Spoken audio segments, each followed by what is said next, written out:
So drive anywhere, and there are signs everywhere. I mean, the stop signs, yield signs, speed limit signs, exit and entrance signs, and street name signs. And then there's my favorite, those construction zone signs and lane closure signs and detour. On the road, signs are important. And signs are important because they show you what's what, they show you where to go, they show you how to stay safe. Well, you know the Bible has signs too. Not road signs, but things that Jesus did to show you something about who he is and what he came to do and what he can and will do for you. Another word for signs in the Bible, it's miracles. Miracles. And that's something that we're going to be looking at together in the next several weeks. Real things that Jesus did and that other people saw Jesus do that show that Jesus was more than a man. Because Jesus did things that only God can do. And as we look at these events each week, I want you to ask yourself every week, what does this event show me about Jesus? Okay, what does this sign show me about who Jesus is? What does it show me about the kind of God that Jesus is? And what does it show me about how Jesus can be working in my life right now? So let's dig in. The first of his miracles, changing water into wine, John chapter 2. Listen. On the third day, a wedding took place at Cana in Galilee. Jesus' mother was there, and Jesus and his disciples had also been invited to the wedding. When the wine was gone, Jesus' mother said to him, "They have no more wine." "Woman, why do you involve me?" Jesus replied. "My hour has not yet come." His mother said to the servants, "Do whatever he tells you." Nearby stood 6 stone water jars, the kind used by the Jews for ceremonial washing, each holding from 20 to 30 gallons. Jesus said to the servants, "Fill the jars with water." So they filled them to the brim. Then he told them, "Now draw some out and take it to the master of the banquet." They did so, and the master of the banquet tasted the water that had been turned into wine. He did not realize where it had come from, though the servants who had drawn the water knew. Then he called the bridegroom aside and said, "Everyone brings out the choice wine first, and then the cheaper wine after the guests have had too much to drink. But you have saved the best till now." What Jesus did here in Cana of Galilee was the first of the signs through which he revealed his glory, and his disciples believed in him. So what did the disciples see at first? Real time, right there, right in the moment at that wedding at Cana. What they saw was Jesus turned water into wine, transformed one thing into another thing, a total transformation that on the surface was, well, absolutely impossible. I mean, who can do that, make that sort of a total transformation? Only God, right? Only God. And notice how Jesus went about that. I mean, Jesus didn't ask them to go get a bunch of grapes and then he miraculously compressed the fermentation process into a moment in time, which itself would have been impossible. So it would have been a God thing, a miracle that Jesus had he chosen to do things that way. But Jesus goes way bigger than that and makes you think back to creation when he made something out of nothing. I mean, here Jesus takes water, and the molecular formula for water is what? H2O. And then he turns it into red wine. And the formula for that is C2H5O8.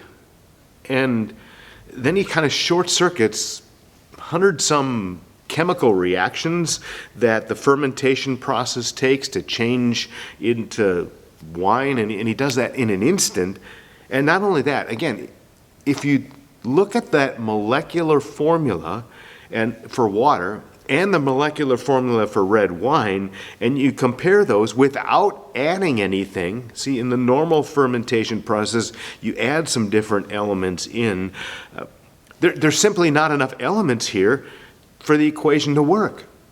There's not any C, any carbon even in there, but this works anyway. It works anyway because, well, that's something that only God can do. God can make something where there was nothing, just like he did when he brought the world into being in the first place. And no wonder John reports this, verse 11. What Jesus did here at Cana of Galilee was the first of the signs through which he revealed his glory, and his disciples believed in him. Now, they didn't know everything yet, but they did know that this was a miracle, that this was extraordinary, that it was impossible, that it was something that only God could do. And they began to see that Jesus was more than just a man, and at least had a hint here in this creation-like miracle that Jesus might be much more, much, much more, that he might be fully and completely God. Now, that's what they were just beginning to see on the surface. And they would begin to believe more and more as they saw Jesus do more and more signs and wonders that Jesus is God, because, again, he's doing things that only God can do. But later, they saw even more. I mean, much more. Because later, looking back on events like this miracle of changing water into wine, after they'd seen Jesus die on the cross and come back to life on Easter, they were able to see some of those, what you might call Easter eggs, that were embedded in these miracles all along, just like we can do, because we've got the whole testimony of the whole Bible that we can read through and look back on. And see, there are all sort of things here that are kind of hidden from people at first, that looking back in the whole story of Jesus, you can see that we're pointing to the fact, even here, that Jesus was God's long-promised Messiah. Here's some of those Easter eggs that I see here. Number one, well, Jesus produced 120 to 180 gallons of wine in this miracle. I mean, that's a lot of wine, an abundance of wine. You could say, for an event like this, a super abundance of wine. Now, here's the thing. There are a bunch of Old Testament prophecies that point to a super abundance of wine as a sign of the Messianic age. And so, again, after Jesus' death and resurrection, and looking back on this event, the disciples would have one of those aha moments. Now I get what Jesus was trying to show us all along, that Jesus was the Messiah, the promised rescuer, right from the beginning. We just didn't see it at the time. Here's another one of those Easter eggs. Those jars that Jesus used to turn water into wine, they were used for ceremonies, for ritual cleansing and purification, outward signs to show that the cleansing that God wanted to bring into our hearts. But the real cleansing of our hearts, that was still to come. That was to come for all people of all time, again, through the suffering and death of Jesus on the cross. And so looking back on this event, again, in light of that, the disciples would have another one of those aha moments and say, now I get it. Now I see what Jesus was trying to do, that these outward ceremonies of the law are being replaced by the real and lasting and inside cleansing that comes from Jesus. And there's more on that, because when the water was turned into wine, those jars were, well, they were, quote, polluted with the new wine, and so they couldn't use them for those original ceremonial purposes anymore. And the point is that Jesus is replacing all those old Jewish customs and rituals with himself. Here's some Bible on that. 1 John chapter 1. It's the blood of Jesus, his son Jesus, that cleanses us from every sin. And 1 John 1 verse 9, God is faithful and reliable. If we confess our sins, he forgives them and cleanses us from everything we've done wrong. And so again, looking back on this event later, the disciples would have another aha moment and say, now I get what Jesus is trying to show us. And then here's another one of those Easter eggs. Again, looking back on this event later, you're going to be looking at that it's kind of a foreshadowing of the Lord's Supper. I mean, the night before he died on the cross to forgive us for our sins, Jesus is having a Passover meal with his closest friends. And in the middle of that meal, Jesus takes a cup of wine and says, "This is my blood." It's not just wine anymore.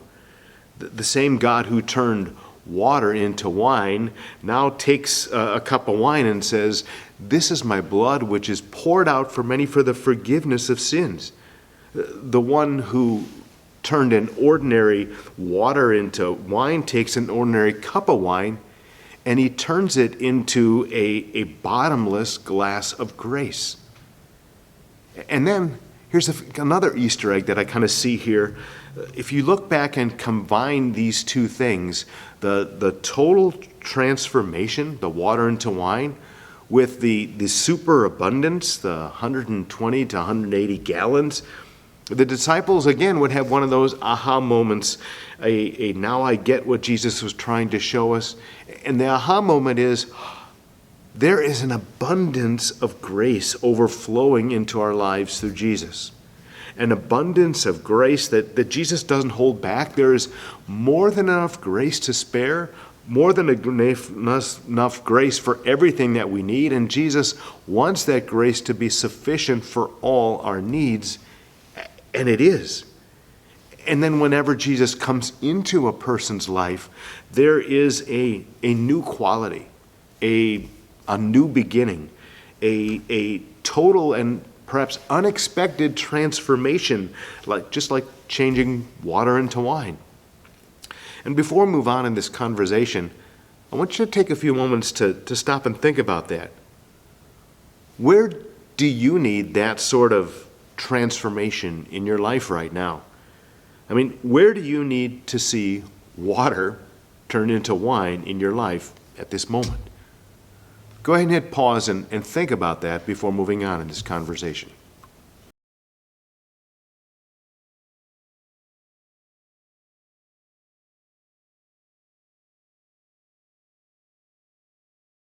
We all need that kind of transformation somewhere. And sometimes it's a big one. Sometimes it's a small one. But Jesus shows us in this miracle that he's a God who cares about both. And he's a God who cares about us. Number one, Jesus is a God who cares about the small stuff, not just the big stuff. I mean, if you look at this and think about it, running out of wine at the wedding, it would have been embarrassing. And in a small community like Cana, they probably would have been talking about that for, well, quite some time. And nobody wants to be embarrassed. But still, running out of wine at a wedding, it doesn't reach the level of catastrophe like running out of money or having no place to live or dealing with a crippling or a life-threatening disease or a downward spiral of depression or hearing, "I don't love you anymore." I mean, come on, this is running out of wine. And it's running out of wine after everyone's already had some wine to drink. So, again, while it may be the talk of the town for a while, and not in a good way, nobody's going to die from the shame or embarrassment, even in that culture where shame was a big deal. But Jesus still cares, right? Jesus still cares, and still Jesus does something. Our great big God also sweats the small stuff. He cares, and he can do something about fixing things, even the littlest things. And that's important, isn't it? But there's even more, because Jesus is not only a God who cares about the small stuff, Jesus is also a God who's concerned about the small stuff that can end up seeming like pretty big stuff to us. And let's face it, sometimes the stuff that seems like small stuff can become big stuff to us pretty soon, can't it? But that was certainly the case here. In this cultural context, it would have been more than embarrassing. It would have been a public shame. And it would have turned their big day into a very, very, very bad day. And if it had been bad enough, the couple even might have been on the hook for some financial responsibility that they would have owed the guests something for running out of wine. That's just the way things worked back then. But, perhaps some of that still works the same way for us today. Things that seem to be little things can turn out to be pretty big things, can't they? I mean, shame is a big deal. Even little things, isn't it? I mean, you tell me. How many of you want your mistakes tweeted and publicized and Facebooked and chatted all over the world at the speed of a click and a thumb? Right? Shame is never a good place to be. Never has been since Adam and Eve first found out that they were naked and dove for the bushes looking to cover themselves up. And here Jesus, get this, Jesus deals with that shame when it's just a possibility before it actually became a reality. Jesus is great, not just because nothing is too big for him, but because nothing is too small for him.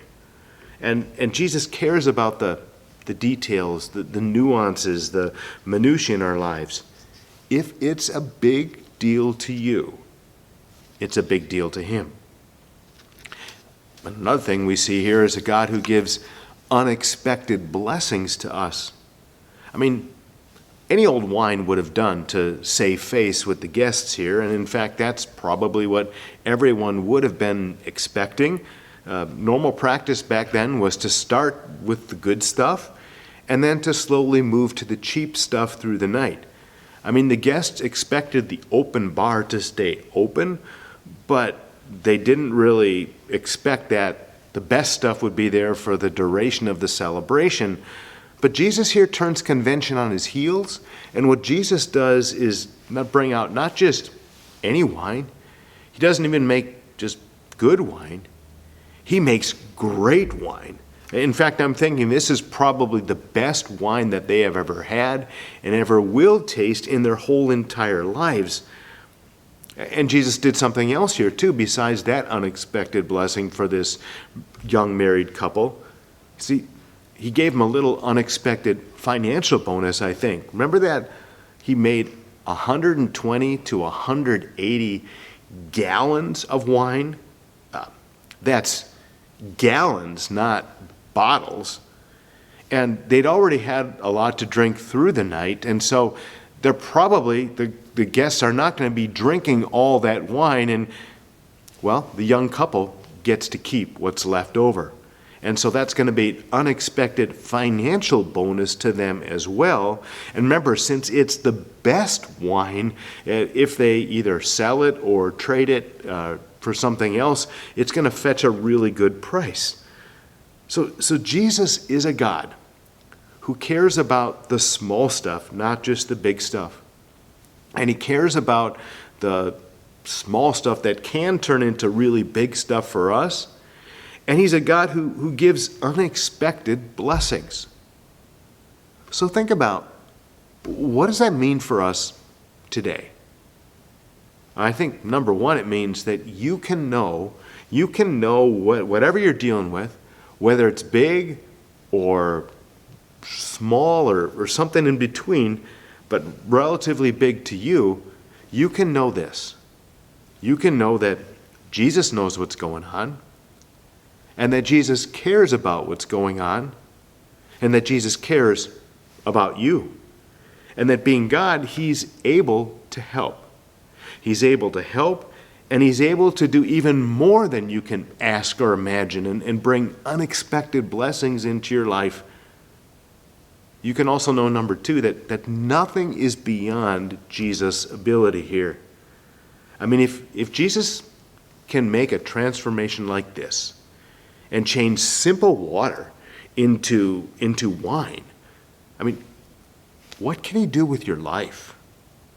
What can he do with your life? Because I think the deepest truth that this miracle points us toward is this: the transforming power of God's grace in Jesus Christ. The transforming power of God's grace in Jesus Christ, which Jesus can and does deliver wherever and whenever we need him to, in places big and small and everything in between. So, think about this. Where do you need that transforming touch of grace right now? And will you invite Jesus to make that transformation in your life? You just might find a whole lot more joy if you do that.